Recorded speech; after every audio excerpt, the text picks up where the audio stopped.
పౌరసత్వ సవరణ చట్టాన్ని వ్యతిరేకిస్తూ 5 ఏళ్ల క్రితం ఢిల్లీలో అల్లర్లు సృష్టించి హింసాకాండకు పాల్పడిన కేసులో నిందితులైన ఉమర్ ఖాలిద్, షర్జిల్ ఇమామ్కి బెయిల్ నిరాకరించింది సుప్రీంకోర్టు. హింసను ప్రేరేపించినందుకు గాను కుట్రకు పాల్పడ్డారంటూ ప్రాథమిక ఆధారాలు ఉన్నందున ఈ కేసులో భాగమైన మిగతా 5గురికి బెయిల్ మంజూరు చేసి ఈ ఇద్దరికి మాత్రం నిరాకరించింది.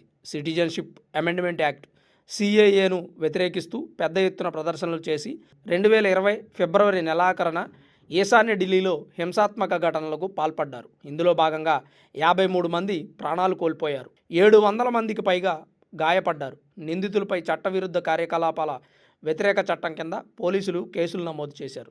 ఇందులో ప్రథమ పాత్ర పోషించిన ఉమర్ ఖాలిద్, ఇమామ్కి బెయిల్ నిరాకరించారు.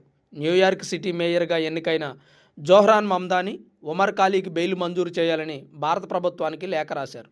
తీవ్రమైన హింస, 53 మంది చనిపోవడానికి కారణం ఢిల్లీ అల్లర్లలో ప్రథమ పాత్ర పోషించిన వ్యక్తికి బెయిల్ ఇవ్వాలని న్యూయార్క్ సిటీ మేయర్ చెప్తే సుప్రీంకోర్టు ఇస్తుందా?